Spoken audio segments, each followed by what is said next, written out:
Al, do you know what they say? No. I mean, that's kind of a difficult question to answer right off the bat. It is. They do say, life is Weird? peculiar, full of complex motives. Oh my god, complex motives. My uh, motives are complex. there's a variety of ways you could say you could call what life is, Mm-hmm. but there is a specific way we will be talking about it today. Mm-hmm.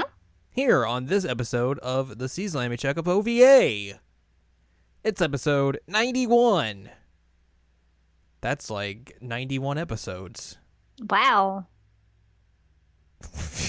I'm Jared, that's Anladium, Hello.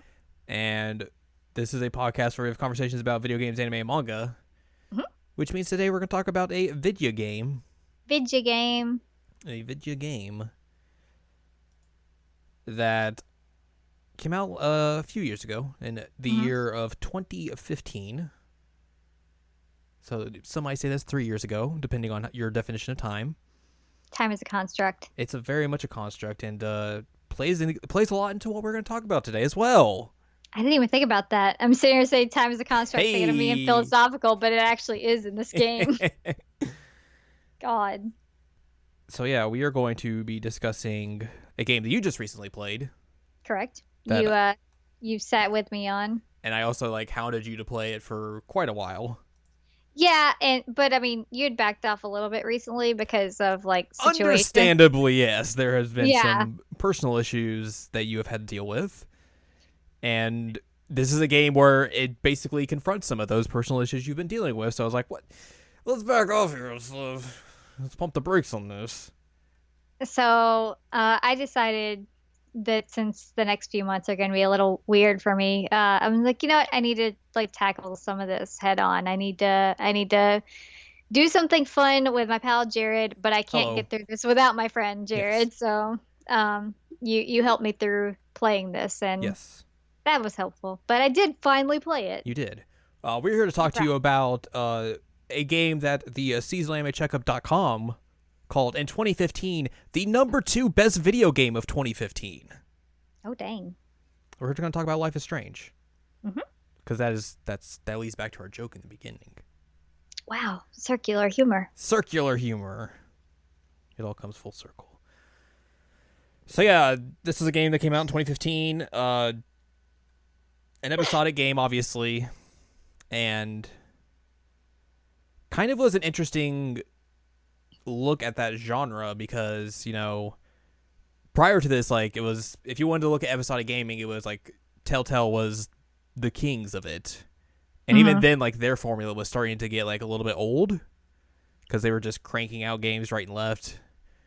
But this comes from the developers Don't Nod, who had previous to this made a game called Remember Me, which is a third-person action game, not an episodic game or an adventure game, and then published by Square Enix, the not Japanese side of Square Enix. So the more decent one. But yeah, I remember seeing this early on because it came out early in the year in January 2015, and didn't really know much about it until I saw a video about it, and it looked like it looked like an adventure / episodic game, but also it's like a teen drama, and I was like, okay, I can get into that. Yeah. And then one thing leads to another, and then it becomes this whole supernatural ordeal. You have time mechanics involved, and it just goes completely bonkers past the first episode. But I remember seeing it and being like, this is fairly impressive for what it is.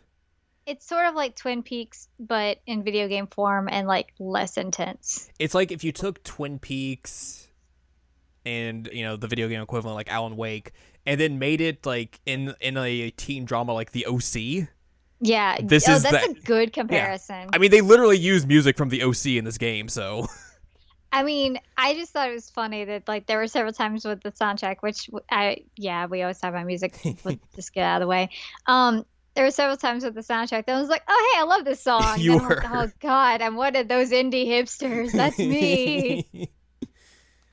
Uh, I mean, To be like, fair though, like yeah. the main character was basically like me in high school, so I even had a photography class. It was embarrassing. I mean, if you're gonna hook me into a game, like, have the first song you hear be a song from the OC, and I'll be like, okay, I'm in. Let's go. Let's go. That's so funny. The OC was a great show for its time. Great soundtrack. I mean, you had stuff like various indie hits, the beginnings of the "What You Say" meme, and then Hmm. also "Separate Ways" by Journey. Yep. But anyways, that's neither here nor there. We're gonna talk about Life is Strange. We are. We are.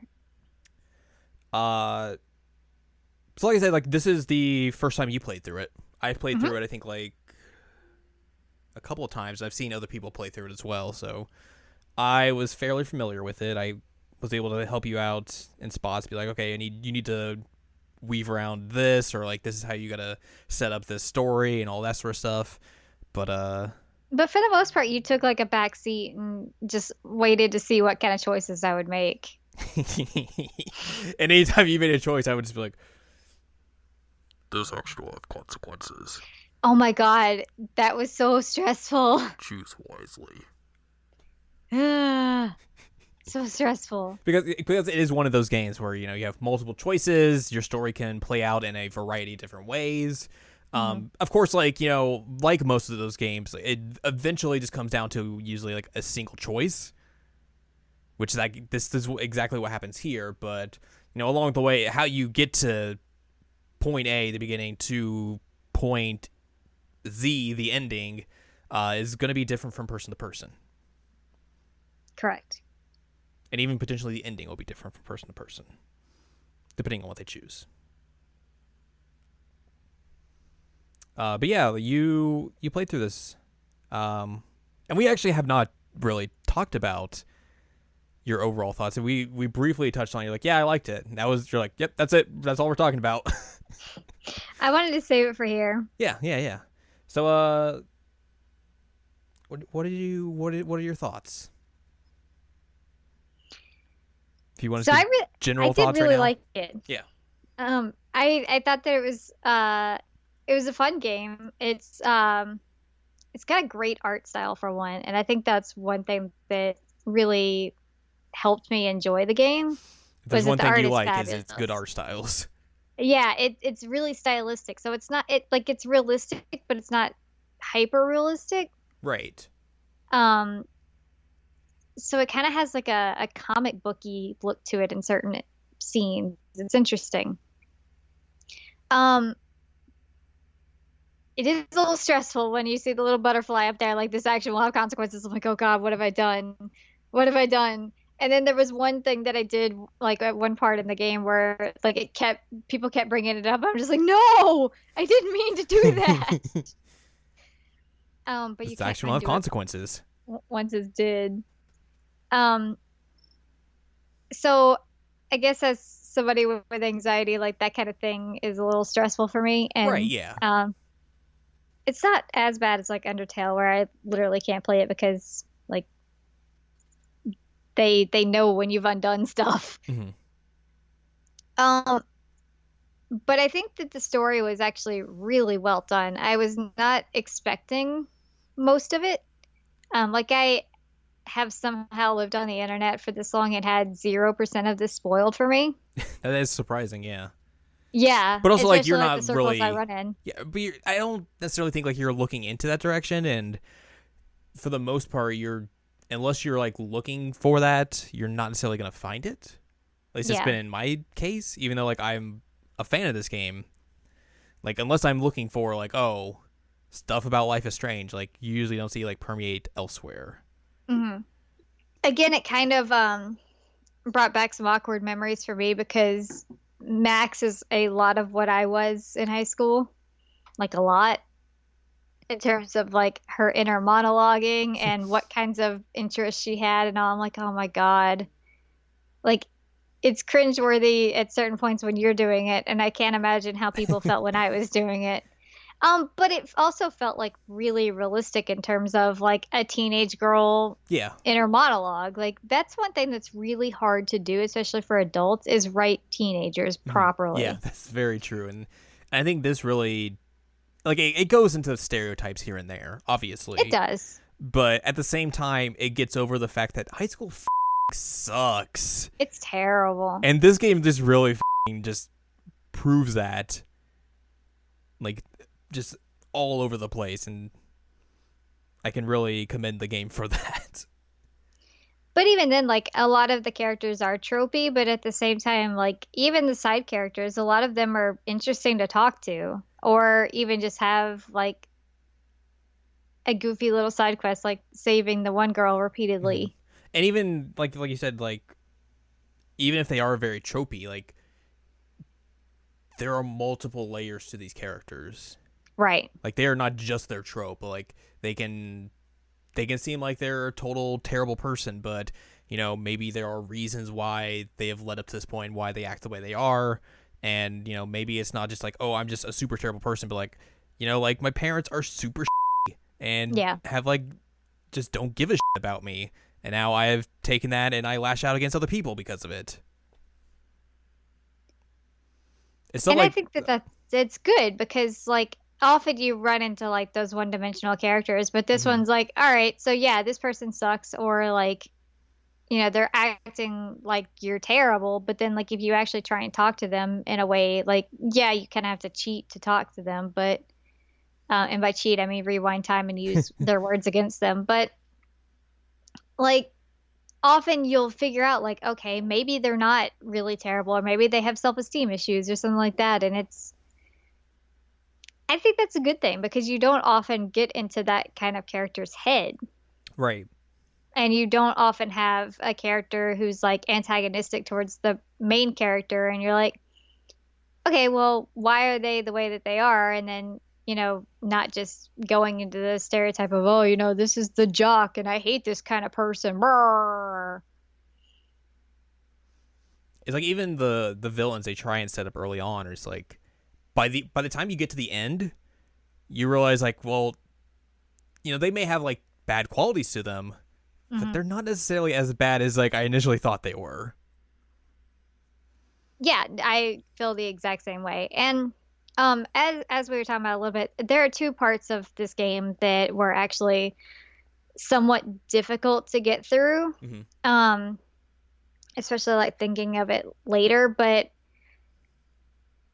I got through it. Yeah. So it wasn't like completely breaking me, but it's also like a sign of good writing that it can have an impact on me in that way. Like Hmm. even though it might not necessarily be like the best feeling ever, like the fact that it makes me feel that feeling shows that they nailed it. Yeah. Yeah. So I really, really enjoyed the game. I thought the time mechanics were fun, except for like sometimes I reversed way too much and didn't mean to. Um, and it reminds me, this is going to be a strange comparison, but it reminds me kind of Lost Odyssey. Because Lost Odyssey has this whole idea of like, is immortality a good or bad thing? And this one is kind of like, well, if you could go back and change everything, is that really something that you should do? That's a good comparison that I would never have thought of. There you go. It's what I do. But it's kind of the same way because you say like, oh, go back and change the choices you made, or be immortal, whatever. People are like, oh yeah, that sounds great. But then when confronted with the consequences of both of those in these games, you're like, maybe they're not so great. I mean, when they say these actions have consequences, it's like it's not just in the, oh well, this choice will have something to do later in the game. It's like, the way you're changing time and everything, all the stuff you're doing has consequences. Yeah. Still can't believe that everybody rubbed at my face that I destroyed the train tracks when I didn't mean to do that. Yeah. I even got the tools to fix the And then train you're like, track thingy. whoop. I didn't mean to. I was like, hey, there's a thing I can interact with. I should do that. Which is a thing I guess we should talk about is that I have an issue of react or interacting with basically like everything that I can. It's the thing we found out when we played Gone Home is that you will go through every single thing. Well, I knew it. I just Yes. you didn't know that. Which I mean, going into this, I was like, I was prepared for that, so it wasn't like a Yeah. big surprise. But yeah, So I'll just run around and make sure that I've interacted with like everything, unless it's like this thing will have consequences. I'm like, oh God, should I actually interact with it? I don't know. uh, so should we go through the episodes and then chit chat about them? Yeah, sounds good. All right. The first episode is entitled Chrysalis, which I'm sure I'm pronouncing that correctly. Basic introduction episode. You get introduced to Max, your main character. Do you really think that it's a basic introduction episode? Basic introduction episode. Just nothing real crazy happens throughout it. All right. But yeah, like you get introduced to like a bunch of the characters that you will see throughout the game and all that sort of stuff. Introduces you to the time mechanics and all that. But for the most part, like you start the game and you're in this storm essentially, and you're up by the lighthouse, and you're just like, what is going on? Why is there a giant tornado out in the distance? Why am I in this storm?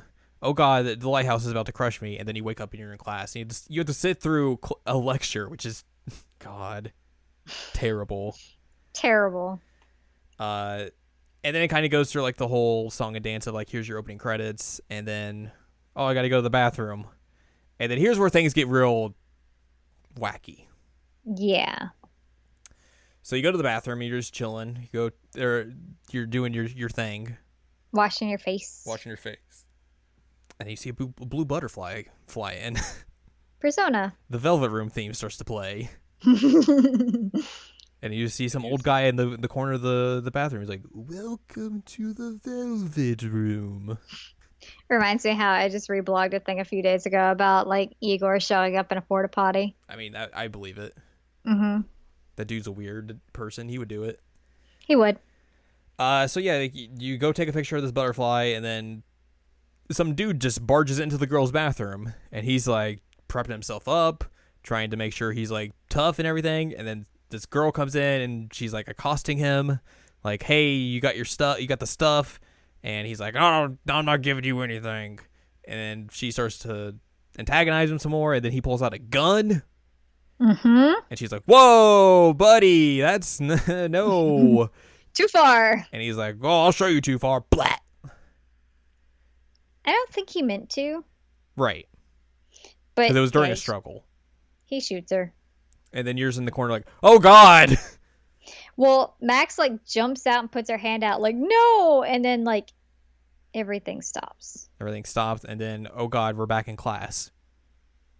Had to sit through this lecture again. Which at least this time you can answer the answer correctly. True. This is also where like, well, I guess it was the first time in class, but I started to worry about Kate a lot. Yeah, one of your classmates is very sad.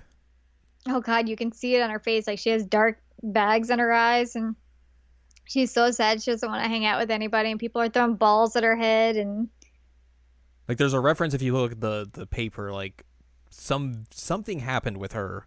yeah. That there's a big rumor going around with her, and it's not good. No. Victoria's trying to flirt up the teacher. And also you're getting yelled at because you haven't turned in a picture. Yeah. But at the same time, you have to run to the bathroom again. Yep. Because you gotta try and stop that situation from happening again. Yeah, so basically you do that, and then like you hit the fire alarm to cause everything to go crazy and save the girl. And then everyone's like, "Oh God, fire alarm! We gotta leave." And then you get your first big choice here, like, do you tell the principal that kid had a gun, or do you not?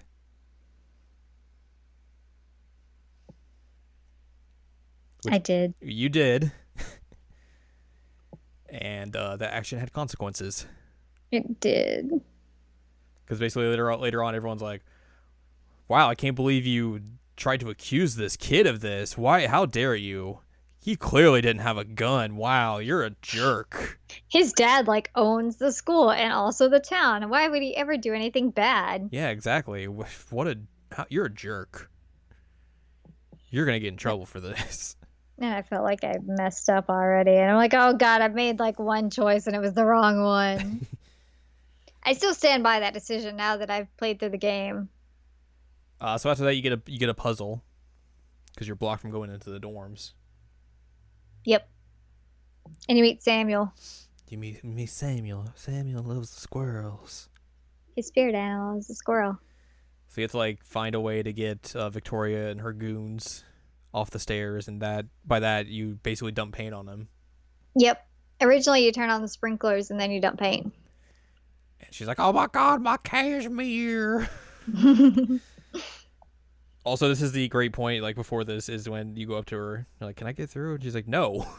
And she takes the picture of you, and then she ends her conversation about like, "Hey, go your selfie," which is a great line. It's so funny. Not the greatest line in the game, though. We'll get to that in a second.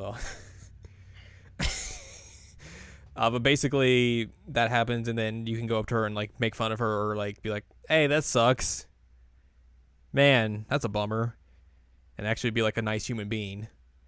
Yeah, you can like actually get some sense of like who she is at this point, because when you comfort her, like she actually is genuinely nice to you and apologizes and deletes the picture and all. Mm-hmm. Like she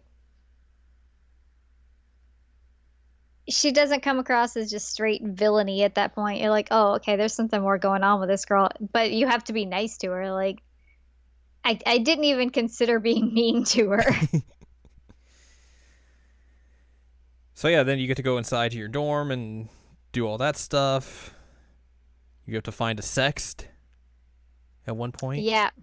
You're trying to get the flash drive for Warren. And then you find out that the flash drive has been taken by Dana. And then you get to Dana's room, and apparently Dana has been sexting with Juliet's boyfriend. And so you have to go get proof that this didn't happen. Also, you have to water your plant at some point during this. Yeah. I watered my plant. So that action will have consequences. Very much so. Basically, you have to go get proof in Victoria's room because she's the one that set all that up. And this is where you get the most ridiculous line in the entire game. I think you mean the single greatest line. I mean, clearly. You go into her room and she has like a TV. It's a nice one. A nice TV. And Max is like, "Man, this TV is real great. I bet it would look awesome if I watched Final Fantasy: The Spirits Within on it." My favorite sci-fi movie. My favorite sci-fi movie. I'm like, oh my God, that's so funny.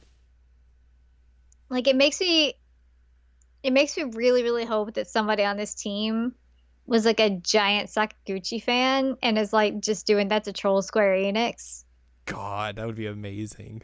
Like that's what I'm really, really hoping for, because Spirits Within is what essentially got Sakaguchi canned. Because like, I mean, and also, who the is referencing Spirits Within in 2015 of all times?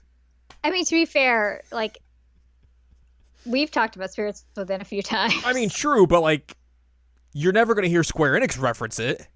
No, you're not. I'm telling you, I guarantee somebody was a big fan of Sakaguchi on the team and they just did it to troll them. Guarantee it. It's amazing. Did you know that I saw Spirits Within in theaters? I would not imagine, or I mean, I would not be surprised by that. I would imagine that. No, I did. I rented that film. So I was like, oh, Final Fantasy, a movie, that's cool. And then I watched it, I was like, huh? Sakaguchi, you're wonderful. So yeah, like that all happens. You get the flash drive back. You find a pregnancy test that you can either like look at and confront Dana with or not. I think I stood there for like a solid 3 minutes trying to decide whether or not to do anything with it, and I didn't. Mm-hmm. And I kept asking him, like, what do I do? Do I do anything with it or not? And I'm just back here like, this choice will have consequences. It's so stressful. But you get the flash drive back, and you find like there's a creepy folder of you on there. Yeah. And also like a porno folder. Yeah.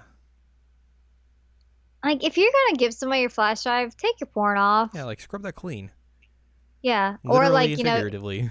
your creepy photos of like the person you're giving it to, maybe take that off too. Yeah. Oh, or just not have it. That's a good start. Yeah. But seriously, take your porn off the flash drive. I say that as somebody who's like let somebody borrow my flash drive and they like put porn onto it. For But academic purposes. well, she was doing it for prints, but also yes, I've had a flash drive just full. I have a 16 gig flash drive full of Playboy. But at least you have a reason for that. It's not just like, oh Yeah, but god, good, I got my Playboys. can you imagine if somebody also it's microfilm scans, so they're even terrible quality. But like, can Right. you imagine if somebody found my 16 gig flash drive and there's like this is all like 60s, What are you 70s, doing? 80s Playboy, terribly scanned. Are you an old man? Anyway, scrub your flash drives, guys. Yes, do that. So basically after that you go out and then you find poor Kate being harassed by the security man. Ugh. And this had like an odd choice. It was like intervene or take a picture. And I'm like, who takes a picture of that? Also protect Kate. It's true. 2K all the time. 2K all the time. Yes. Kate's Uh, great. And then after that you get to go find Warren and be introduced to Warren. Yep. Ugh. He's a character. He's trash. He just seems like the epitome of I'm a nice guy. He exactly. He's 100%. yeah, he's a fedora, but He is the type of person who would say Ready Player One is the greatest form of media ever he would. made. Like he does some okay things throughout the game, but at the same time, he is the guy who thinks that Ready Player One is like the best thing ever. So I was kind of like, eh, Hate him. yeah, I wasn't a big fan. I don't think I hated him with the same vitriol that you did, but I didn't like him. So yeah, like you get the flash drive back. He's like, hey, let's go on to the drive-in. I got my car now. He's like, hey. And then Nathan, the kid with the gun, comes up. He's like, what the f***? Why'd you tell the Yeah. principal I had a gun? I'm gonna kill you. And you're like, oh god. Warren gets shoot headbutted. And then the girl you saw get shot rolls up, and you're like, oh, I know you. I'm getting in your car. Yeah, that's the thing is that like she saw her twice when the like with the rewind, but then didn't recognize her until she pulls up in the car, and then she's like, "Oh, hey, I know you." I mean, I guess to be fair, like, they haven't seen each other in 5 years? 5 years. And she also has blue hair now. Yeah, but still, I think you would like recognize the face, but whatever. And also, she's a little bit under duress. Like, she's trying not to hide. She's not trying to, like, see who's getting shot and everything, so That's true.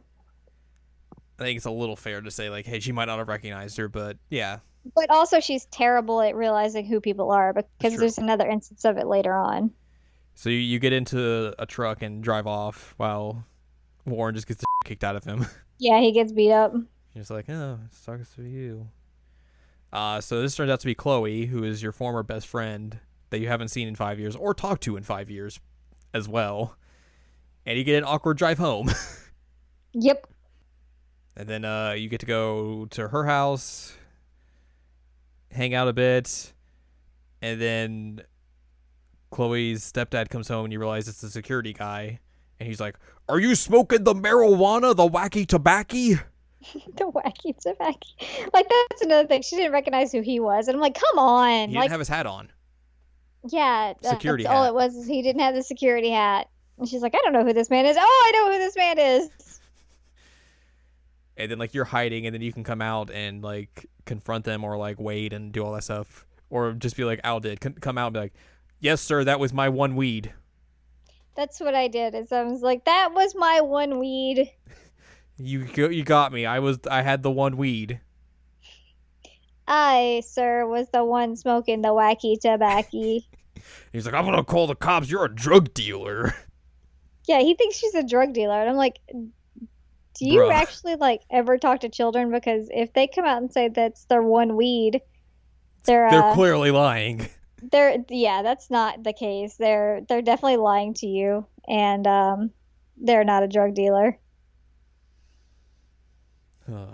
After that, you go up to like the lighthouse area and just chill, and then you have another freak out moment, and then Max is like, "Yo, Chloe, I'm having this premonition that a big tornado is coming. It's real up. All right, so let's end this episode." Yep. And that's how the first episode ends. Hmm. The next episode basically is like, okay, you have these time travel or time manipulation abilities. Let's figure out ways to test them and see exactly how they work. So like, you first have to go to the diner to meet Chloe.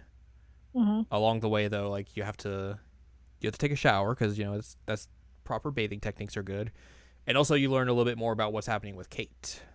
Yes. You hear Victoria talking about like some video that Kate was recorded doing some things on, and they're like writing it everywhere, trying to spread it, and you get to like try and stop that, and also be like, "Hey, Kate, are you okay, buddy?"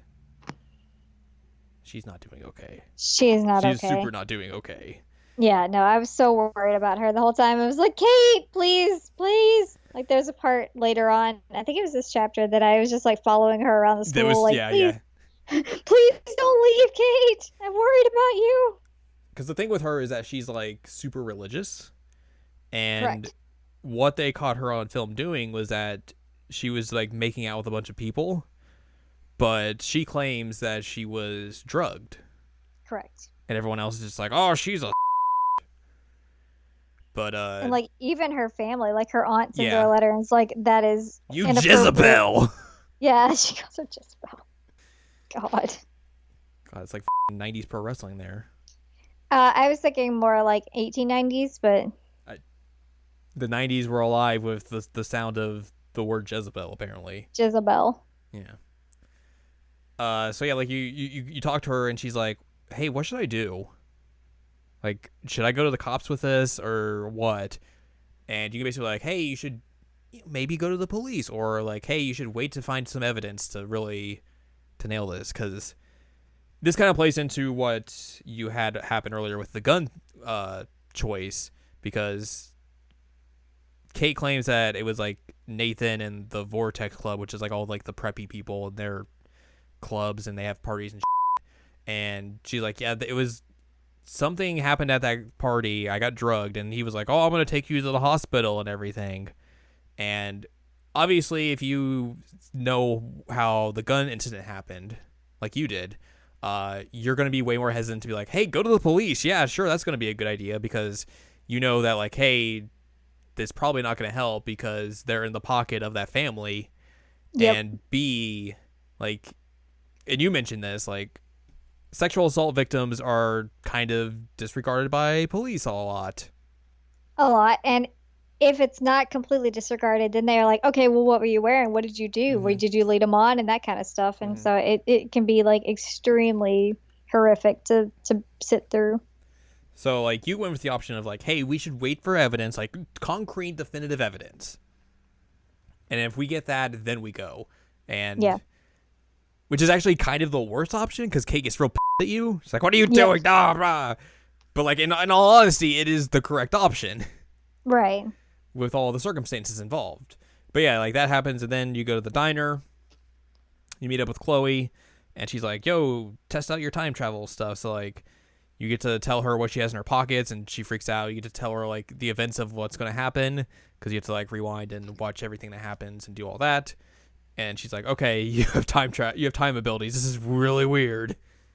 Also, there's a Twin Peaks reference in the bathroom. There's like "Fire Walk with Me" is just scribbled on the mirror. Also, like Chloe's truck just has the license plate Twin Peaks. Yep. And I want to say someone else has like a license plate that just literally says the X Files. It's Warren, I'm pretty sure. That makes sense. So yeah, you get all that stuff that happens early in the morning. Kate calls you, and then Chloe gets real mad for whatever reason. Yeah, Chloe gets real mad. She's like, "Well, why don't you go hang out with Kate?" And I'm like, Chloe, calm down. Girl, please. My friend Like, isn't. It's having some issues. Kate is upset. Please let me talk to Kate. So that happens, and then you go to the junkyard, and you get to have the greatest puzzle ever of finding bottles and seeing a ghosto. Yeah, that's the ghosto is interesting. Which we'll get into a little bit later on. But yeah, Yes, we uh, will. Chloe's like, "Hey, let's get some bottles. We're gonna shoot a gun. Yeah, we're teens." Which the fact that she has a gun is terrifying. Yes. Um. So you do all that. You let Chloe shoot some guns and stuff. The one Accidentally you can had accidentally her let shoot her herself shoot once. herself, I was like, oh no, that's not what needs to happen. Rewind. and then eventually, like, you do all that and break all the bottles and do some cool trick shots and all that stuff. While all that happens, you pass the out. Yeah, you have another tornado dream. And also, like, they kind of established early on that, like, if Max uses her powers too much, she starts, like, getting nosebleeds. Yep. And you have another one of those. When you wake up, an associate of Chloe's named Frank comes up and he's like, "Hey, you owe me money. Where's my money?" And it's a hostile environment. Yeah. And basically, you pull a gun on Frank, and he's like, "Are you kidding me? What the?" And then you have the option like, "Do you want to shoot this guy or not?" And it's like, no, would you Yeah, can shoot him, or you can just be like, I got a gun. I picked no because I didn't want her to shoot somebody. Right. Especially because, like, yes, he had a switchblade, but like, I wasn't sure that he was willing to actually use it. Right. He's just like, Intimidating, but yeah. not like actually violent. Mm-hmm. So basically, if you choose no, he takes the gun and it drives off and is like, "Hey, pay me my money, you weirdo." Yeah, weirdo. Uh, Also, there are some Rachel references throughout I the guess the that is something we should talk about because we haven't yeah, yet. Throughout the game, you see all these missing posters for a girl named Rachel Amber, and throughout the most of the first episode, you're just like, "Oh, that's strange. Wonder who that is." Chloe eventually tells you like, "Hey, she was someone I got real close with while you were away, and then at the beginning of this year, she just disappeared. She didn't tell me where she was going. She didn't tell me like what happened. She vanished. I haven't heard from her since. I put up all these missing posters everywhere to like see if anyone knows anything, but it's been 6 months and still no one knows anything." And at the junkyard, you find like Chloe and Rachel's like hideout yep. where they hung out and just chilled. It has like graffiti about them on there, and um, at one point, like Frank has Rachel's bracelet on. And Chloe freaks the out. Yes. So yeah, all that happens. Rachel's important. Rachel is very important. Basically, all that happen after that happens, you walk down the train tracks and Oh just my God. kind of have like a little chit chat about everything. Chloe gets stuck in the tracks, and then you have to find a way to break her out or to free her.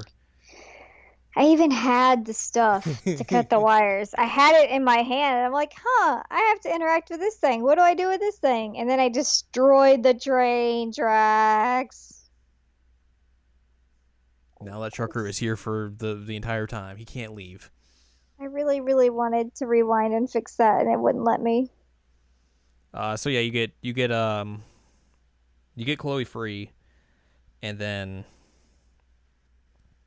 I believe this is where you have like on the drive back you have the conversation with her about her dad. Is that here Yeah, or it later sounds on? right. It sounds right, but I can't remember. So yeah, eventually you have a conversation about Chloe's like her actual father, her Yes. biological father, not her stepfather. Not the security man. Yeah, who died when while Max was away. and Chloe has not had a good time dealing with it. Like Well, was Max was there that day, oh right, yeah, you're right. You're but right. it was like right before Max Right before left. Max left, yeah. So Chloe has her dad die. Her best friend leaves right afterwards, and she spends the next 5 years just like not knowing how to deal with any of it. And basically like hating the world. Mm-hmm. Because Max And her never mom talks like to her. also gets remarried, and that bothers her too. Yeah, and then she has a new stepdad who like she does not get along with in the slightest, and it's just like one thing after another for her. But basically, you kind of get into like a little argument about that, and then after that, you go back to school, which seems like it should be like noon or something, but it's like, oh, time for class. And this is where like you have the thing with Kate where you followed her, because I think like you go into school, you confront David because you found like files in his house about like him following Kate and everything, and you're just like, dude, what the fuck? I mean, it is shady. Yeah. After that, you see the teacher, Mr. Jefferson, talking to Kate, and he's kind of being like a to her, and she runs Yeah. off, and he ran off with her like, no, come on, stay here with me. You're fine. No, don't leave those doors. No, come back. I was like trying to follow her out, and I'm like, it won't let me. And then like I think you talk to Mr. Jefferson, and you're just like, dude, what the f-? Yeah. Like he was really, really rude to her. Mm-hmm. And it's very, very clear that something's wrong. Very clear something's wrong, especially now. But after that, you go into class and Hold on. We have to talk about the fact that security man had a paper that's like something Kate, drugs. drugs, Something else, Kate, drugs, something else, drugs. It's like, oh my god, that paper was hilarious. And like God. throughout the rest of the game, it was just me and you like, drugs. Yeah. He really thinks everything is drugs? Yeah, except for like the actual things that are drugs. The one weed. One weed. So yeah, you go into class and attempt to go through class, and then someone just runs in and is like, yo, there's something happening at the girl's dorm. Let's check it out. Mr. Jefferson's like, yeah, don't go. Everything's fine. And everyone just everybody leaves. He's like, well, class dismissed. So you go to the dormitory, and then you see Kate on top of the roof. Yeah. And you're like, oh, no. This is bad. This is why I tried to follow her. Yeah. You see her jump, and then like immediately you're like, rewind, and you do it like too many times to where you eventually just like stop time. Yep. And it just like really messes with your head, to where like once you get onto the roof, like you're just completely out of it, but you're able to like kind of talk to her then and there. And You can't rewind anything here, though. yeah, this is one of the more tougher choices to make, because there's a lot of questions you have to ask with a lot of different answers to choose from, and they're very dependent on what you've done in the first two episodes prior to this, and depending on your outcome, you can either save Kate or she dies. Yeah. So like that was one of the things I pulled up a guide for you. So I was like, you probably want to save this girl. We should do this the right way. Which I mean, you probably would have been fine because you had pretty much done the right things up until that point. Yeah. And I think you have like 2 chances to like mess up before it gets fatal, essentially. But yeah, basically, you just have to say the right things, and eventually you literally talk her down from the ledge. I would have restarted it if we had killed Kate. Yeah. I would have restarted the whole game. So that's one of like the big differences that you can happen is like, you know, you'll have Kate for the rest of the game and she can help you in certain spots, or she's gone. And then yeah, basically if you save her, you bring her back down. You become like the hero of the school. Mm-hmm. And they do the thing you said they do for Kate. Baker Act. They basically like an involuntary psych hospitalization. Hmm. So she's required to be there for at least 48 hours, sometimes up to 72. So then the end of the episode essentially ends with you have this meeting in the principal's office, and it's you, it is Mr. Jefferson, it is David, Mr. Security, and Nathan, and basically you have to pin the blame on someone. Yep. So you can either put like blame Mr. Jefferson because he was being negligent towards like Kate having issues. You can blame David for being a weirdo and like harassing her and potentially stalking her, or you can blame Nathan because he is the one that drugged her, led to everything, led to this consequence essentially, and also the gun thing. Right. And that's like the super big choice at the end the episode ends on. Yep. I was unsure of who to pick at first, and then I decided that there was one person that really deserved the most blame, in my opinion, at the time. Mm-hmm. Now, if I played it again, I would pick somebody different, but at the time, I felt like it was the most appropriate choice, so I picked Nathan. Which they kind of push you in that direction. Like it's either like they're pushing you towards Nathan or David. Which, honestly, David is the last person I would blame now. But essentially, if you pick Nathan, he gets suspended. If you pick David, he gets fired. And if you pick Mr. Jefferson, I believe he gets suspended. He gets suspended. Yeah. But that's the end of that episode. That is a heavy ending. It's a very heavy ending, yeah. It's one of those things when you first play it, like, you don't know that's going to happen. You're just like, holy shit. Yeah. Like, episode 3 begins with you breaking into the school. Also sneaking around at night. Sneaky, sneaky. You get to see Victoria's anime figure. Yes. I took a picture of her figure. I was happy. But yeah, you basically break into the school to see like if you can find information on Rachel and just maybe anything else that seems real shady going on. Chloe has the keys because she stole them from David, but she doesn't have keys at the principal's office, so she tries to like lockpick them. You go and make a bomb. A pipe bomb. A pipe bomb, which you can do and bust open the door, but then like alarms come off because of course.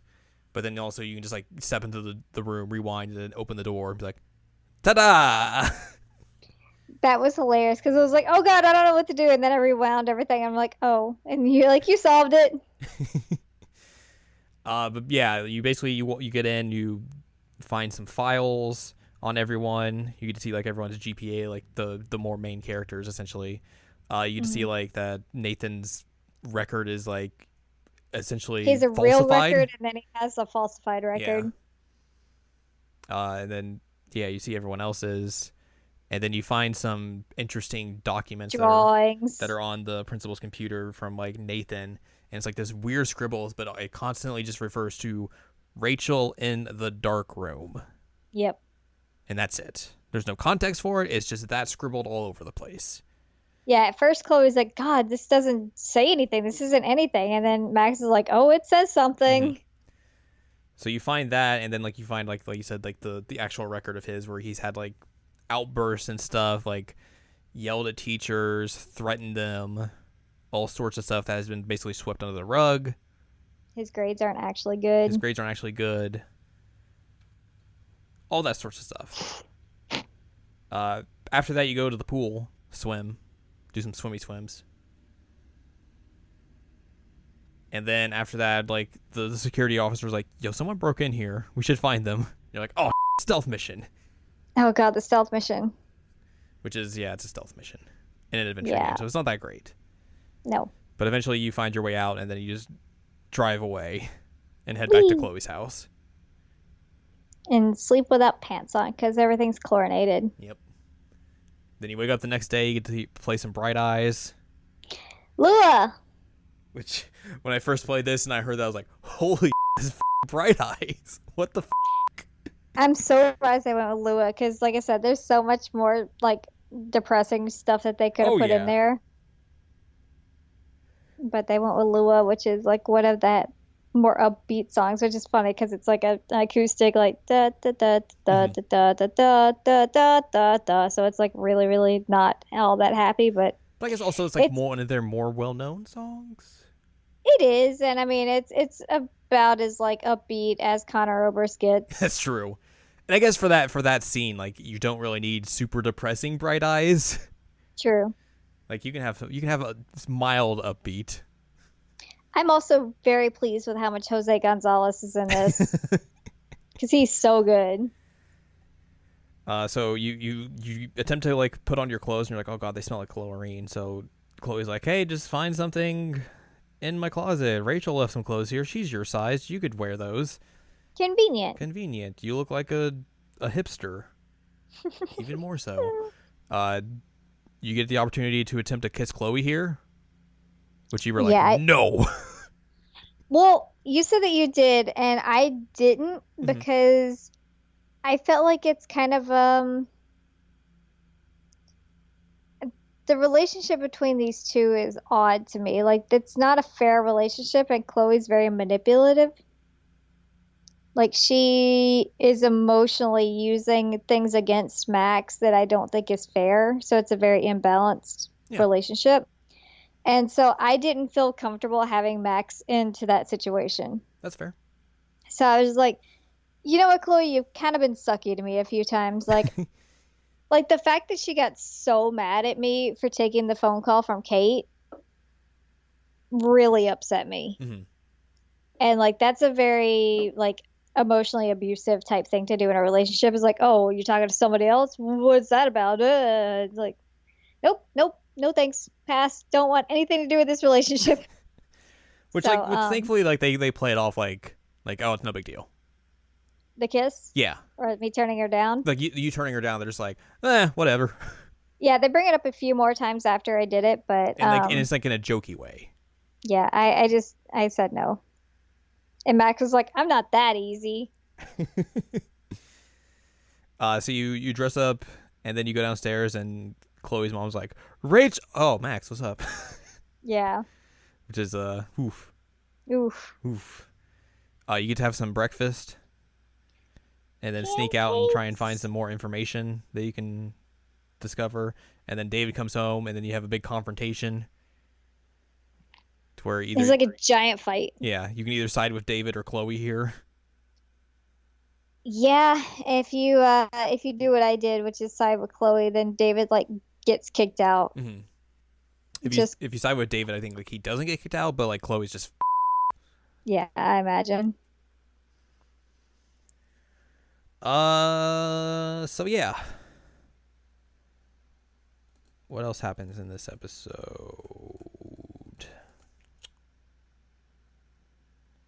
I think at one point, Chloe's mom does show you that picture and says like this is the last time that Chloe was truly happy. Yeah, And it's like a picture that was taken by her dad like the day that he died. and stuff. Yeah, of her and Max. Yep. So I think you do get to see that at this point, but I don't remember. It happens later in the episode. Oh, does it? Yeah, I think this is like you. After this, you go and find Frank, and you break into his RV, Oh, right, the doggo. the doggo. Make sure you don't kill the doggo. Yeah, no, I didn't kill the doggo. And then you basically find some like information like him and Rachel had some form of relationship. You can get the gun He's back. obsessed with beans. He really wants to eat his beans. Really wants to eat his beans. He's got more than one weed. More than one weed, yes. So yeah, and you find like his his what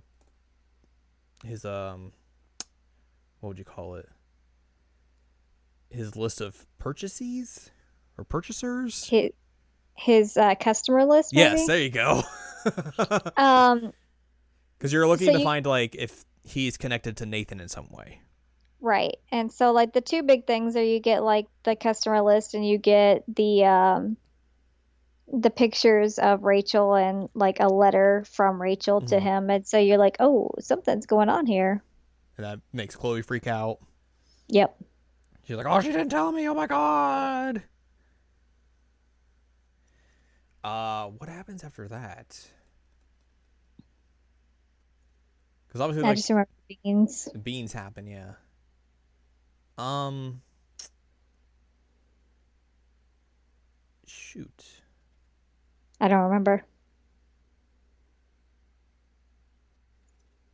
Because obviously, like I know, Which is like bad because the we just played this the other day. I think this maybe you go back to the school, Hmm. and then you go back to your dorm, and then you use the picture. Oh, okay. If there's anything in between, then I just completely forgot. But yeah, Yeah, I just remember she shows you the picture at some point. I was like, yeah. this is the last time she was happy. So you use that picture like you're just looking at it, and then like you start to hear some random things, and you drop the picture like, what the you pick the picture back up, and then like it's like, here, focus on the picture, and you do that, and then immediately it drops you back into that where that picture was taken.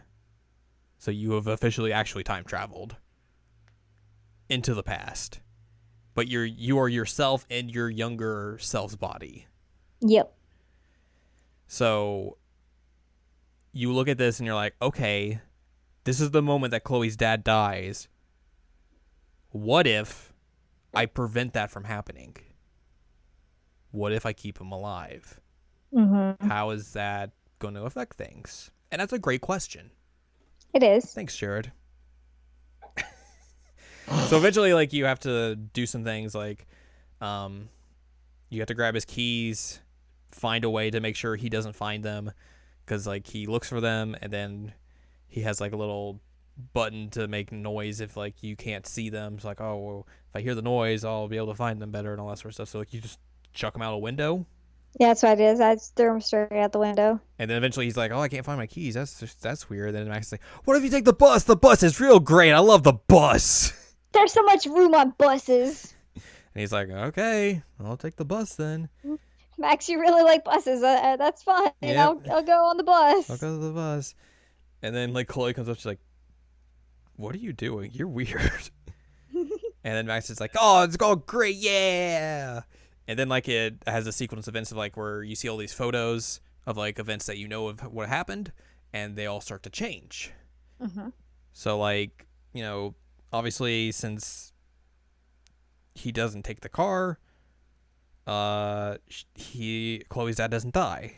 So you get to see all So these. like the picture of their funeral or the picture of them at his funeral disappears Mhm. and becomes something different and that kind of thing. The picture of her mom getting married to David doesn't happen, and like finally the last one is like Chloe getting a truck. Car key. Yeah. So you get warped back into the present, and you're back at Blackwell, the school. Yep. But you're sitting around with the Vortex Club, And dressed really different. dressed really preppy, and Victoria's like, "Hey Maxine, what's the matter?" Maxine. And Max is like, "What the no, Never Maxine. never Maxine, it's Max." And everyone's just like, "You're acting real weird," and you just like walk up and you just walk away. Yep. You just see like Warren's with some other girl. You get text messages from people that are like, I saw you did the one weed and I'm really disappointed. I thought you were better than that. And it's like you get all this well, I guess you get that narrative in the next episode because that's when you actually can see all that stuff. But Yeah. you get up and you just like run away. Like you're like, what do I do? Oh, I should go see Chloe and see how she is. You go to take the bus and you see like David's the bus driver now. Yep. And you're like, well, that's strange. While you're driving or while you're riding the bus, you see like you cross like a road that follows the beach, and you see there's like a bunch of beached whales on the beach that are dead. You're like, that's bad. That's real bad. You get to Chloe's house. It's painted. It's fully painted. Because it's not in the actual timeline, but you go up, knock on the door, and you see her dad, and he's like, "Wow, Max, it has been forever since we saw you. How are you?" And you're like, "Yeah, I'm good." And he's like, "Man, Chloe's gonna be so excited to see you." And he calls her over, and then this is the big cliffhanger for this episode: is that you at first like you see like a little like low shot, and then like a wheelchair rolls by, and then you see her, and she's basically just paralyzed. Yep. And like Max just like immediately breaks down. And that's how they end the episode. Was not expecting that. No.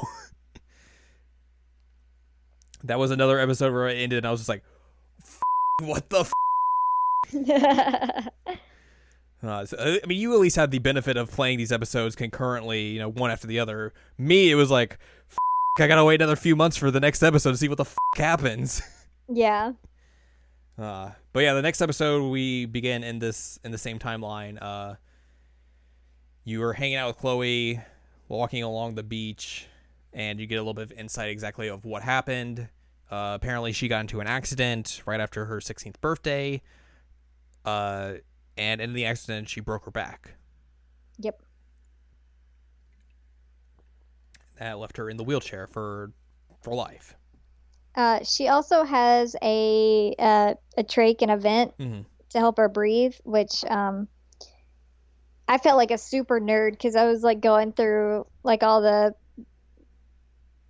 I guess, details of what would happen there. I was like, she's having issues breathing because she has this vent, and so I got to that before they actually like said that she's having issues breathing because I know what a vent is, right. And I've dealt with them personally. So you were like, I was like, why does she have this? Like, this is weird. Why would she have this thing? And just because she's, just because of her injury, that wouldn't make sense. Well, okay, why does she?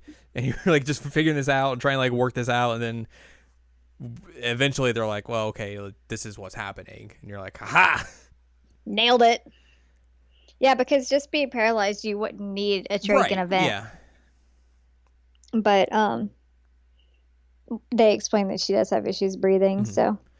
Eventually, basically, you just hang out with Chloe for the night. You get to see like she has this like super elaborate room full of like new technology, just to the like garage make her comfortable. Is her room. Yeah, they redid the entire garage to help her, and you also basically talk to her parents, and they're like, like they talk about like everything, and then you also find like a bunch of bills to like where they are super super in debt. Yeah. And it's interesting that like in both timelines they're about to lose their house. But this one's because they can't pay the bills and also pay for Chloe. So you have this like this nice hangout with Chloe, and she's like super thankful to have it because she really hasn't had anything like this in a while. The one difference between this timeline and the original timeline is that the original timeline, when Max leaves, they don't talk until the beginning of the actual game. In this timeline, they actually did keep in touch. Yes. Albeit like attempted to. When Max gets into like Blackwell, she kind of starts to fall off again because she gets wrapped up in like the Vortex Club and all that sort of stuff, and like partying and all that jazz. But this version of Max obviously is a little bit different than that. But yeah, like you spend the night there. You watch Blade Runner. You watch Blade Runner, whichever version they picked. There's so many of them. And then the next day is like you learned that like, oh, like her body is essentially just failing. Yeah. Her lungs are pretty much like shot. Yeah, they're giving out. They're giving out, and like there's a letter from like one of her doctors just like, hey, I know this is not the news you want to hear, but like I have to tell you, like this is what's happening. She doesn't have much longer. What are you gonna do about it? Like these are the options you have left. You're gonna have to decide. The thing is though that like Chloe knows about that. She's heard about it, and she basically asks Max to be like, what if you just turned up the morphine drip and just assisted suicide me? Which that was another thing is that when she woke up and was like, hey, my morphine's upstairs, will you go get that? I was like, they would put that in her IV drip. Like they wouldn't have an injection of it upstairs. Like why would they do that? That would be controlled. And then like I realized when she got to this point, I'm like, oh, that's why. That's why that she wants that. But I know that I like asked at one point about this, but the decision on this one was actually relatively easy for me. Right. I guess as somebody who's gone through a similar situation, like once somebody is ready to go, you let them go. Yeah. Um, I would agree with that. I think it's like this choice is really interesting because like you have that dilemma in this to where like you choose to do that or you don't. Hmm. But also at the same time, like the other argument that I presented to you was like you are eventually going to go back to the original timeline. Like you can kind of do whatever you want here. Right. There's like no stakes involved because you know eventually you will have to go back to the original timeline. So you can, in a way, you can like make an emotionalist decision because this really isn't going to affect you. Yeah. But at the same time, like it's presented in a way like this is going to be a tough choice, but at the same time, it kind of isn't. Yeah. So yeah, you get the option of to do that or not, and then depending on what you choose, you find the picture again, and then you go back to that same point right before her dad leaves, and then basically you just redo everything to where it is what actually happened. Yep. You have to let her dad die again,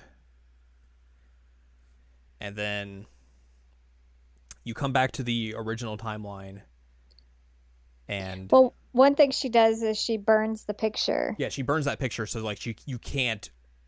There's no temptation There's no for temptation her to to go redo it back. again to like attempt like a different portion of it. It's like no, this is done, which also is a good foreshadowing for forthcoming events. Correct. But yeah, you basically come back, and I believe like you and Chloe were just like working to piece together information. Yeah. And then she's like, you wake back up and you're like, oh god, Chloe's alive. We're good. We're good. And Chloe's just like, okay, thanks. Later. What are you doing? Yeah. Been here. So yeah, basically, you're attempting to find more information to piece everything together.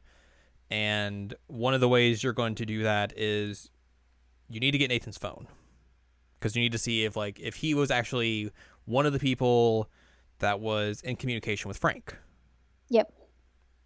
And to do that, you have to break in, quote unquote, break in to the boys' dormitory and get into his room and find his phone and basically get out of there. Easy enough, right? He's suspended. He shouldn't be there. Right. And you're asking around to people. You're like, hey, have you seen him? They're like, yeah, we saw him storming off campus. He was real mad. So you're like, okay, this should be in and out, piece of cake, no problemo. So you go to the boys' dorm. Boar's door. You go to the boys' dorm, and then I guess prior to this, you go see you go see Kate. Prior to this, Yeah. you Yes. go to the hospital and see her, and you get to see that she's doing okay. You get to talk to her about everything, about like people reaching out to her, and then you talk to her a little bit more, but like, hey, we're still trying to find information, like evidence about Nathan. Do you know what his dorm number is? And she's like, I don't know off the top of my head, but I can talk to people and I can find out. So that's one of the ways you can find out like where his dorm actually is, and she'll eventually text you like, oh, it's this number. There you go. And like one of the good things about this is that like in the hospital visit, you find out like she's a lot more optimistic about life, and Mm-hmm. like she's been donating a lot of the flowers that she got to other patients who didn't have flowers, and Yeah. which is like the nicest thing. Kate's great. I wasn't expecting you to gravitate towards Kate so much, but I wasn't either because like when they initially said like she was a hyper Christian type of person, I'm like, oh God. And then like once I actually was talking to Kate, I'm like, all right, Kate's pretty nice. I like her. And I was sympathetic for her Right. her because like there was a lot happening with that girl. right. I believe also as well here, like Chloe apologizes for freaking out on you Yes. for the phone call, Yes. which is nice. But anyways, back to the dorm. You get the number from Kate, and then you go in. She takes a fire extinguisher and breaks the lock and then like goes in and then rewinds so that it's not broken. Yeah. So you search through his room, and he has like all this weird stuff up, like this weird.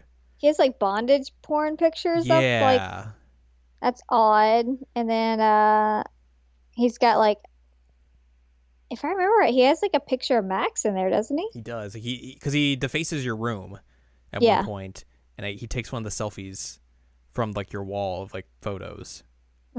And you get like you go through his computer and you find that his sister is actually like really nice and is very supportive of him and all. But then you also see emails from like his dad, who is an ultimate. Mm-hmm. I think at one point, I don't know if it's in here or not, but like you realize that like he has been supposedly going to therapy. I don't know if it's in this Yeah. or not, but like there's one file you find eventually that like the doctor, I think this is a little bit later, but the doctor he's been seeing for therapy is like mailing his dad, and it's like, Yeah. you guys have not done anything to help this kid. Like, you are not providing him a good environment. You're not doing anything to help him with his issues or with like his medication or anything like that. Like, what the are you guys doing? Yeah. So like that's a interesting wrinkle on like his whole thing. But then eventually you like move his couch, and then like he has a burner phone behind his couch. So you grab that, and then basically you're about to leave, and then Warren shows up like, "Hey guys, what are you doing?" And it's like, "God, we gotta go." And then Nathan shows up With a gun. and he's like, "What the are you guys doing here?" Which, I mean, good question. Yeah, but also what the is he doing there? Because Yeah, he's good suspended. question. So like he's about to freak out, and then Warren just comes up and headbutts him, and they get into a scuffle. The gun gets dropped, and then you have a choice of like, do you let Warren beat the shit out of him, or do you pull him off? I couldn't do it. I couldn't let him beat him up. And then you were just like, why didn't no one pick up that gun? Yeah, like there Why was did an everyone let him have that opportunity gun back? to get the gun away from the dangerous child who's wielding this gun this whole time, but everybody's like, "Oh, this gun's on the floor. We'll just leave it." That's fine. Terrible. Yeah, basically everyone leaves, and Warren goes with you. He's like, "Oh, I should probably stick with you guys," and they're both just like, "Nah, we're good. We got some stuff to do." So you go back to Chloe's room, and then like you have this big board, and you have to piece together information to figure out, okay, did Nathan get drugs from Frank on the day that Kate was drugged? I'm disappointed there was no red string involved. That's true. So you use like the information. Well, I guess before this, you have to go to Frank, because like you need a code bank to decipher like who's who in his information. And this is another thing that like it can go multiple different ways. Oh, it went terribly the first time I did this. Which I think it's supposed to go terribly the first time, so you can kind of figure out like what to do differently. So like you go to meet Frank, and then Chloe is packing the gun, and then if you just let her have the gun and anything goes bad, it just goes real bad. Because like the first time you failed, like after like the first question, and then like the dog comes out, the dog gets shot, and then she shoots Frank. It's all bad. It's super bad. The second time you did it, I was like, hey, you should make sure she gets rid of the gun. Well, no, I got rid of the gun. The thing that you told me to make sure is to shut the door. Oh, right, because like you don't want the dog to pop out again. Right. We were going on the right track. Eventually, we kind of messed up, and then he got stabbed. He got stabbed in the leg, which is a possible ending, and he will give you the information you want, but not necessarily the information you want, or the outcome you need. So I rewound again. And then the third time we did it, basically cooler heads prevailed. Everyone was cool with it.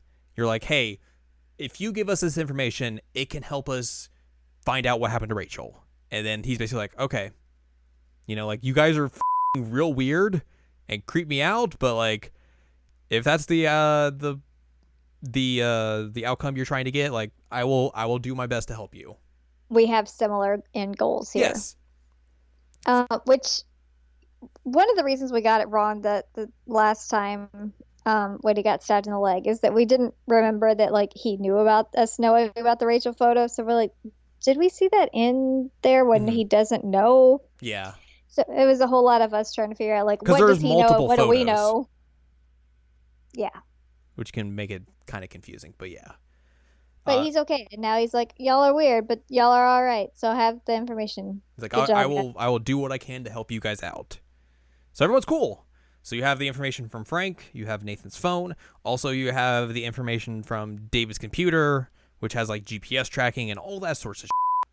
Yep. And then eventually you just have to like pick and choose out of the information, okay, what is relevant, what can be used, and then you basically find a series of events that say like, okay, this is definitive that Nathan got drugs on the night of that party twice, and like that's proof right there. And then like at 11 o'clock, he went to these coordinates, and we're like, we got to find these coordinates. And at first, like Chloe's just like, well, this is just like a abandoned An farm old building. barn. Yeah, like why would he go there? That doesn't make sense. And then Max is like, hey, look up and see who owns that. And it's like, oh, this is the Prescotts on that. So that leads you to going to that barn, which looks, I mean, like you said, it just looks like an abandoned barn, nothing out of the ordinary, until you find like there's a door, like a basement door, that is fairly new looking. Yeah, it has a new lock. Has a new lock. You break the lock and open it, and it leads down to this bunker that is very new, very Yes. furnished, and there's also a weird photo lab. Yes. And then here's where like the end of some of the episodes, they've been teasing like these red binders that Yes. have had like Rachel's name, one of them had Kate's name, and this is where you find those. This is the origin of those. And then you find like within those binders are some really strange Messed up pictures. yeah, of like Rachel looking like drugged, Kate looking drugged, and in compromising positions. You find one of like Nathan and Rachel together in like the junkyard. Mm-hmm. That one's weird. You also find emails on the computer that are like to Nathan or about Nathan. Right. You also find like there's a binder labeled for Victoria. Yep. At this point, With nothing in it. with nothing in it, so like they're like, oh god, that's real bad. But basically, they see the junkyard, and eventually are like, what if she's there? Like, what if she's still there? Yep. They drive to the junkyard and they go to the spot that they found, and they start digging, and then there's a body there, Yep. and it's Rachel. Yep. So that is that. And you see the ghosto. You see the ghosto. That mystery is unfortunately solved. Well, and one thing that we talked about earlier is that we saw the ghosto when we went to the junkyard before. Mm-hmm. And I was looking up things afterwards just because I do that, and it was saying that the doe is actually like on the spot where they find Rachel's body. Mm-hmm. And so like the doe like shows up and then walks over there. And like it's been confirmed that that doe is like directly tied to Rachel. Yeah. So yeah, Rachel's been found. Also, there's like a piece of a like punk rocker shirt that Max is able to find in the junkyard. She's like, "Oh man, look at this piece. That's interesting." And apparently, that's also part of Rachel's shirt. Yep. So that was a pretty tragic ending. Well, still not even the end of the episode, Nope. because eventually you have to go to the big party that's being held by the Vortex Club, which you were able to maneuver your way around by like messing with the guest list and removing people and all sorts of stuff like that. Yep. So you have to go there and do all that sort of stuff. Chloe is just ready to murder Nathan. Like she's Yeah, coming to this she's party ready. to literally murder him. Well, because she's saying that like he killed Rachel, and Rachel was somebody she cared a lot about, and also worth mentioning that Warren takes a picture. Mhm. Drunk Warren comes up and he's like, "Let's take a picture to commemorate this moment." And there's 2 moons. There's 2 moons. So it's become Star Wars. It's Tatooine. Basically, just more weird things are happening that makes this look like the end of the world's happening. Yep. But you go to the end of the world party, quite literally. Yep. And basically, you're here to like find out, okay, is Nathan here? Everyone's like, no, he's not. And then also you go to find Victoria to be like, hey, you should watch out. Like, I think something bad's about to happen to you. Stay away from Nathan. Stay away from Nathan. And this is another one of those like moments where your past decisions will either help you or harm you in this outcome, to where like you can either convince her like, hey, like, just, I know we have had issues in the past, but like literally listen to me. Like, this could save your life. Or if you were like mean to her, or you're just like antagonistic to her now, she will just blow you off and not give. Right. So yeah, you have that happen. Mr. Jefferson shows up and is like, I'm going to announce the winners for the contest, of the photo contest at this party. Which is so weird. Yeah. So that happens. Victoria wins because Max didn't enter anything. And then Max and Chloe leave. They're just like, we just get out of here. And then Chloe gets a text from Nathan saying like, hi, We're going to move the body. we're going to move the body. Come to where Rachel was. Ha ha ha. And they're like, oh, we should go there. So they go back to the junkyard and they start digging again. They're like, oh, no, she's still here. What's going on? And then you see a hand like come into frame and like stab Max in the neck with a syringe. Yep. And she gets all wobbly and like, whoa. And then Chloe turns around like, what the f? And then bam. Yeah, Chloe pulls out the gun, but gets shot right between the eyes She gets before she headshotted. can. And I was like, can I rewind now? And you're like, no, you can't rewind. You're Can not I able to rewind? Please rewind. Like, most of the time that I'm trying, like, I'm upset by something, I'm just, like, trying to rewind it constantly and, like, pressing the button. It's like, you can't do this. And I'm, like, trying still. It's my response to anything going horribly. It's just like, all right, I got to rewind it. And then this one I couldn't. So I was like, no. And then Max as well is just trying to like rewind, but she's like super woozy. And Drugged. then, yeah, she is drugged. But basically you look up and then you see the person with the gun who shot Chloe come into frame, and it's Mr. Jefferson. Oh, What a twist. I was not expecting it. Yeah. It's interesting though, when you go back through and like listen to his dialogue, it becomes abundantly clear like, oh, this dude's up. Well, even like they make you redo the first lecture, and he's saying so like, I could get you in a dark corner and take away your innocence or something, and I'm like, oh, yeah, buddy, he meant that literally. Mm-hmm. So the final episode begins with you in the dark room that you found in the last episode. You're tied up. You have to figure out a way to get out. Victoria's there as well because she went with your warning, but like she went to Mr. Jefferson and he was like acting real weird, and then he kidnaps her as well. Yep. And then basically you have to find ways to maneuver out of this situation by leaping back through photos and all that sort of stuff. And you also find out that like Mr. Jefferson kills Nathan before all this happened. Yeah, Nathan was dead, but they were he was trying to pin everything on him still. Mm-hmm. Eventually Victoria gets killed as well. Yep. And everything's bad. Everything's real bad. Like eventually like you start like going through like some really freaky moments. Mm-hmm. Like just starts breaking and everything. You do get out of there. Oh, one thing that should be mentioned before we get out of there is that Mr. Jefferson says that Nathan was the one who killed Rachel with an accidental overdose. Yes. Like Nathan was trying to like emulate Jefferson, and he overdosed Rachel and killed her. And like that caused him to freak out and everything. And then Jefferson like after that was like, well, I need to find a way to get rid of this kid.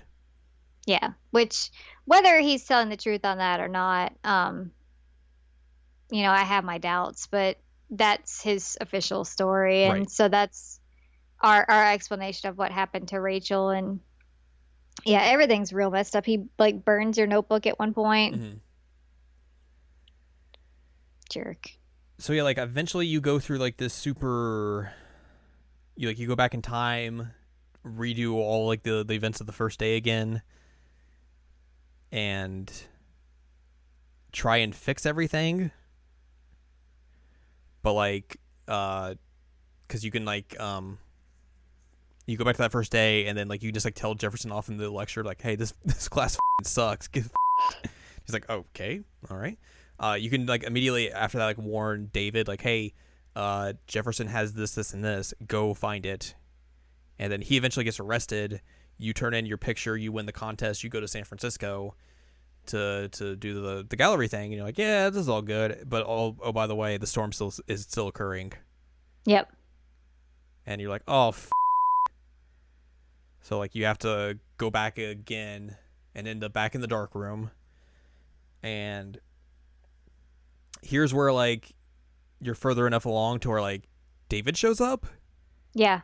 Like because Jefferson's about ready to pretty much off you, and you have to go through this a couple of times because it is a little bit complicated to where David will save you and the not get shot like 30 complicated. times. He did get shot a lot. And he got hit in the face once, and there's just all kinds of extra stuff. Like there was one time that I was like, kick the table, and then he just got shot. And I was like, oh God, don't kick the table again.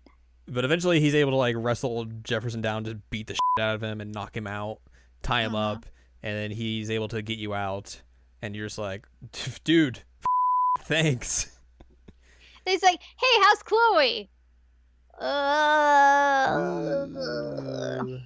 But like it's a good moment I think for David because like you have like throughout the entirety of the game like he just seems like such a huge but like he has like this redeeming moment, like he's like, man, like I really up, like I did some bad and it cost me my family and I'm real bummed about that. But at the same time, like he, despite like everything that like his issues with you and everything, like he still comes and like tries to find you and save you. Yeah, it's a really big redeeming moment because he's like, yeah, the methodology I took was wrong. I shouldn't have done that. I messed up with my family because I shouldn't have been doing surveillance on them. All I wanted was for Chloe to like me because I really care about Joyce.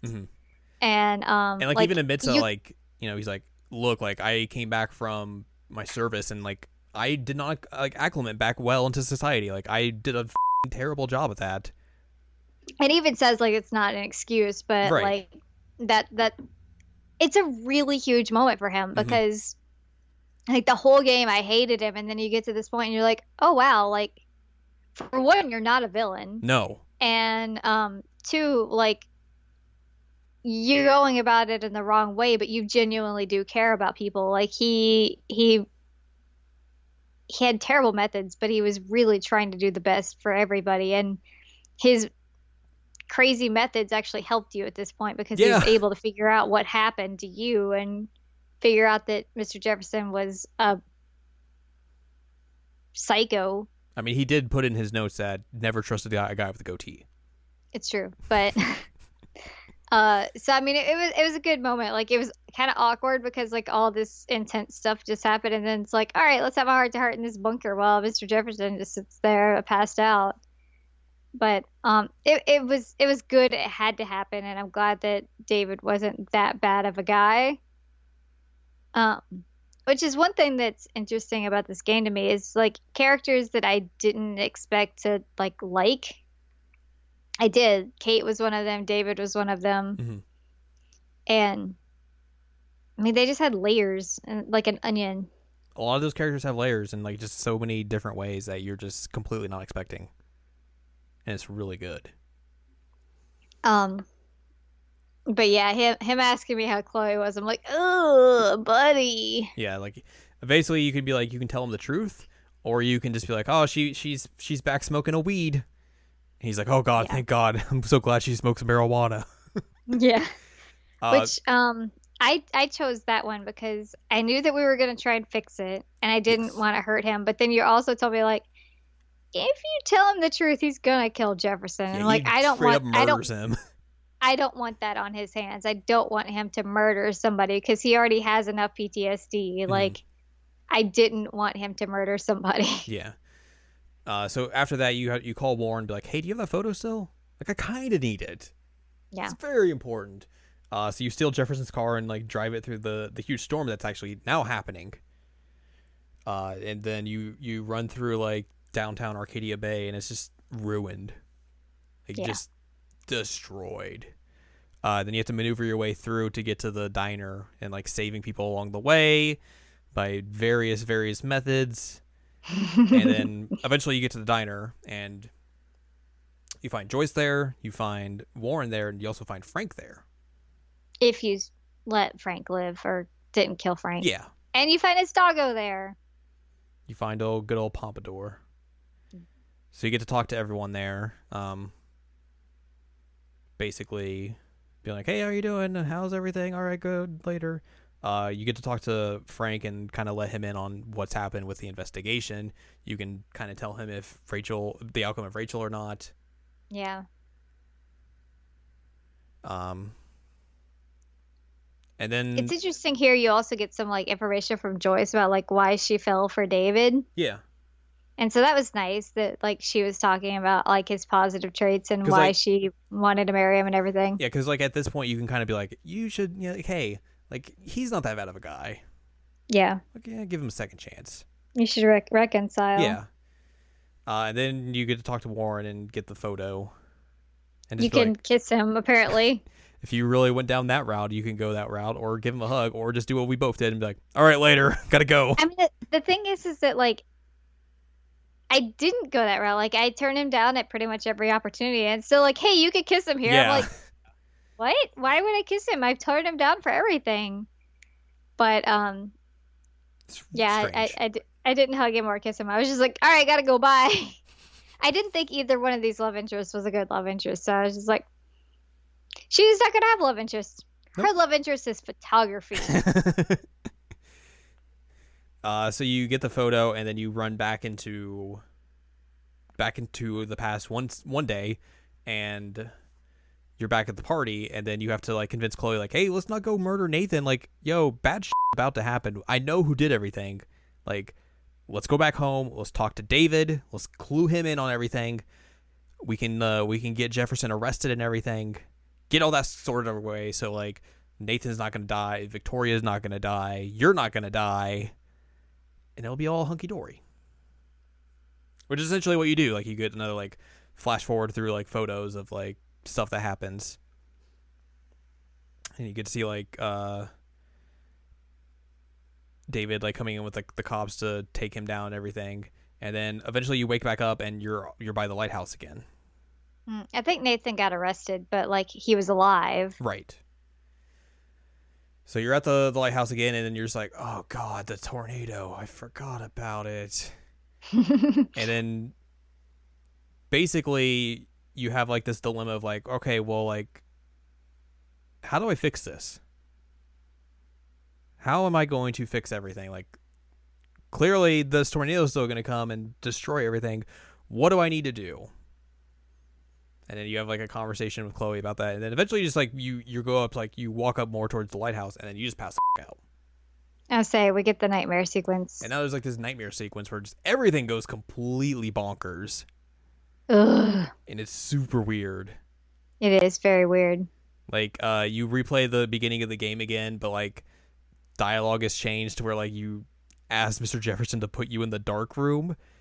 Yeah, and like there's one part where the lecture's just going on and birds are just like slamming into the window and bleeding everywhere, and like no one's noticing. paying attention to it. You go out you go out the door to the hallway, and then like everything's playing in reverse, like audio, and everyone's walking in reverse, which is a really rad touch. And then like you have to sorry, go ahead. I didn't think about doing it, but apparently if you reverse during that time period, that like everything goes back like how it's supposed to be. Like if you reverse it, then the music's like playing normally and all. I didn't even think about that. That's amazing. Yeah. After that, you kind of like you get warped to the dormitory and go through that sequence, and it's like you swap characters here at points. Yeah, you even become Victoria at one point. Yeah. You dress up as Rachel at one point. You see like where Rachel's room was. There's like a giant squirrel out there at one point. Giant squirrel. There's a time where the dorm just gets covered in selfies. Like you find Kate at one point, and she's like, "Why didn't you let me die?" Yeah. And then she just jumps out of her door. Yeah. It's like, what the f***? You go somewhere else after this. I don't remember though. There's the locker maze, but I don't remember if I that's where think you go that's a little bit immediately after. after. Like eventually you have that happen. Like you get thrown back into like the dark room and see like all these characters in front of you doing just weird like Hmm. being jerks to you. Oh, it's the sequence where you're in the dark room and like Chloe's hanging out with everybody that you've met, like Right. basically trying to make Max feel like she's not good enough and that kind of stuff, Mm-hmm. or that she's just messed up. And then I think you go through like the mazes, like the stealth sections. There's one part where you go to the cafe. Is that at the I end? think that's at the end. Okay. But if it's out of order, it's it's whatever. Yeah, there's a part where you're going to the cafe and like all the characters are in there saying like, "Oh, you messed up. You shouldn't have done this when you did the time travel." And then you run into like It's like way to let me die. an alternate version of Max. Oh, speaking of Let Me Die, there you get a text message at one point from Chloe's real dad. And he's Mm-hmm. like, "Hey, say hi to Chloe and Joyce for me and make sure you let them know that you let me die." And I'm like, "Oh, Jesus." There's also the text message from the dog, The dog sends you a text message. which is real good. Oh man. Like you go through Warren's locker at one point and he has like A Photoshop shrine. pictures of you in bikinis and stuff. He has like a doll made of you. Mm-hmm. Super weird. Blech. But yeah, like Um, you go through like all those puzzles, you get to do another 5 bottle puzzle. If you want to get the picture, you don't have to do it. oh, It's optional. it was Yeah. terrible. But it's a big long stealth section and it's a stealth section. But eventually like, you go to that diner and then you find the alternate version of you, which is basically just becomes more persona again. Hmm. And this alternate version of you is just like, dude, you f***ed everything up. Like, what the are you doing? Yeah, like why'd you turn everything back all these times? Because you still messed up everything. Mm-hmm. And Chloe's like, no, or Max is like, no, I didn't. I tried everything. I did everything right. There's like a sequence in the bathroom where like there are a bunch of numbers everywhere. That puzzle's clever. It is really clever. Because you have like all these numbers like scattered throughout like the door or like the room. You have to like punch in a 4-digit code. But like if you position the mirror correctly, you find like the actual number. Yep. This is really interesting. But yeah, like you have that moment with fake Max, and then Chloe comes in and is like, "Stop messing with her head, stop, you jerk." And You then you get the sequence then I think of like all the positive things that have happened with Chloe throughout the game, yeah, like like where the you're walking recap, yeah. along. Yeah. So you get to And see all those eventually you get the moments. lighthouse. You get to the lighthouse, and then you are warped back to the present. Hmm. Sitting on the bench. And it's like, Well, you sit "Ugh!" on the bench to max get let me try again. You sit on the bench to get to the current time where like the tornado's happening. You're at the lighthouse. Chloe's like, "What the heck is happening? Bad time for this to happen." Mm-hmm. And then this is basically where Max has to make the decision she needs to make. Because Max realizes that the storm is there and all these weird like eco disasters have been happening because of her reversing time so much. Mm-hmm. And in order to fix that, she needs to go back to the original time when this all started. And if she lets Chloe die, then everything will be normal. So the options are let Chloe die or let the tornado take Arcadia Bay. Mm-hmm. The big choice. And really, I mean, honestly, for me, this wasn't a choice. Like, I know that sounds terrible, but I told you this when I texted you, like, or when we weren't texting, we were talking. But when I talked to you, I was like, this is gonna make me sound like a terrible person, but I know what answer this is, and it's not a choice for me. Like, I know what to do. Right. Um, so like my decision was to let Chloe die because like there's so many people in that town that did nothing, which I mean Chloe didn't do anything wrong necessarily, but like Chloe repeatedly died in so many timelines and like that's what was supposed to happen. Yeah. Still a hard decision to make because you're like, all right, well this is her best friend for like most of her life and you have to just like accept that she's going to die. Mm-hmm. And then, like, basically with that ending, you warp back to... You take the butterfly photo you took at the very beginning. Yeah, and you go back to the bathroom, and then you basically just stay there and let the events play out. And like Max cries while that's happening. But I believe, like, you're still able to stop things to happen. Like, Jefferson still gets arrested, and Nathan does as well. Mm-hmm. And, like, all that gets sorted and stuff. But, like, the game basically ends on Chloe's funeral, Yep. and you get to see like people from the school are there, like Kate's there, Warren's there, the principal's there. Um, Frank shows up, but he's like well off in the distance, like just kind of He's watching from behind the yeah. bushes. Uh, a blue butterfly shows up and lands on the coffin. Hmm. Max kind of smiles. Which there was one thing that you thought was funny because it showed Max at the lighthouse, and I was like, "Dress! She's wearing a dress." I think like it's implied like that's the like that the moment at the lighthouse is where like she pops back in, where like actual Max comes back to herself Yeah, from the time travel stuff. it makes sense. So yeah, that's the Chloe dies ending. But like the other ending, which I don't know if you've watched yet. I haven't. But essentially it's a shorter ending. But basically like you wait till after the storm ends, and then it's just you and Chloe driving away from Arcadia Bay. Mm, Which I mean, I think like basically like the Chloe dying ending is the canonical ending of the two, because obviously yeah. just with how much more length is in that one. But yeah, that's Life is Strange in a nutshell. The first game at least, Yeah.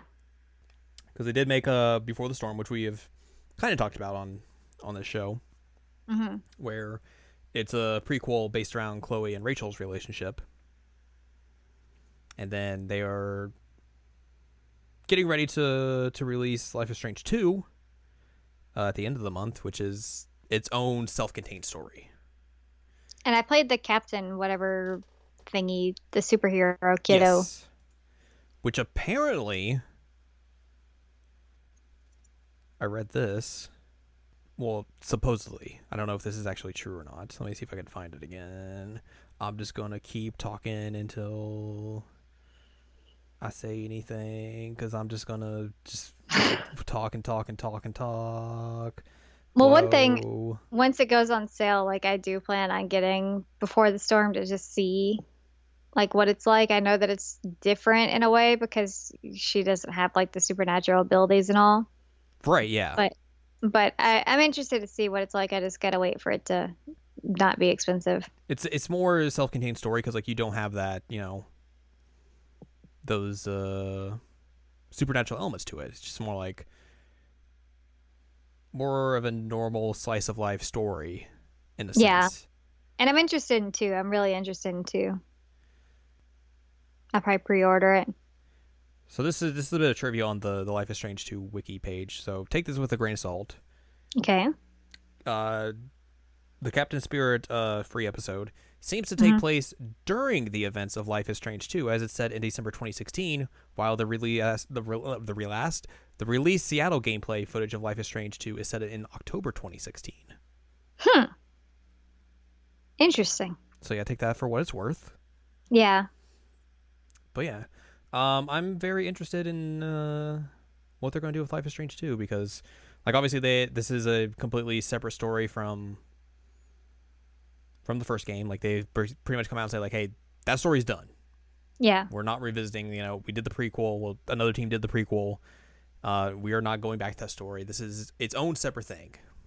So, with that in mind, I'm really curious to see like how they do with this, like with a new story, and just like what kind of shenanigans they pull off.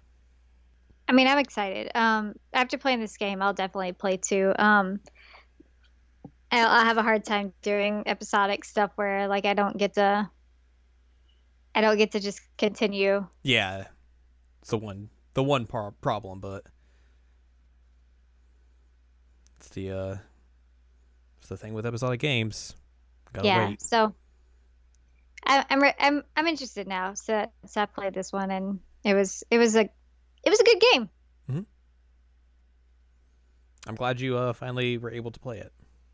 Yeah, and again, like I said, it was hard at times, Yeah. but I was able to get through it, and I'm proud of myself for that. I mean, I think Yeah, like Before the Storm might be a little bit tougher as well. yeah, we've talked about that. Yeah, but like I think if you've got through this, like you should be able to get through Before the Storm. Yeah, And it's like it's one of those things you talked about where like you need to eventually confront this stuff anyways. So correct. there you go. It's just like they said. Life is strange. Life is weird. That was really funny where they were avoiding saying the title of the game. They do it twice in the last They do episode. it twice in the last episode. Oh, that's very good. But Very good. that's gonna wrap this episode up then. Yep. We have episodically life estranged. And I platinumed it. Yay! Yay! Woo! If you'd like more from us, go to seasonlanguagecheckup.com or sec.cool, where you can find past episodes of this podcast and other podcasts like Season Language Checkup and Jared and Now Watch. And you can find columns and reviews on the site as well. If you would like more from Anladium, go to anladium.com. She's got columns and reviews. You can follow us on Twitter, twitter.com/animecheckup. And you can support us on Patreon, patreon.com/SACOVA. Next week, we'll have something to talk about. I'm trying to get through a series, and if we can do that, then we'll talk about that. But that's dependent on how quickly I can move through it. It's a short series, so there's the potential for that. But yeah, Yeah, we'll see. there you go. It'll be cool. Yep. Can tell you that much. I mean, literally, if we get to that one, it'll be cool. Literally. Yep. So yeah, look forward to that, and we will convene next time in the strangeness of life.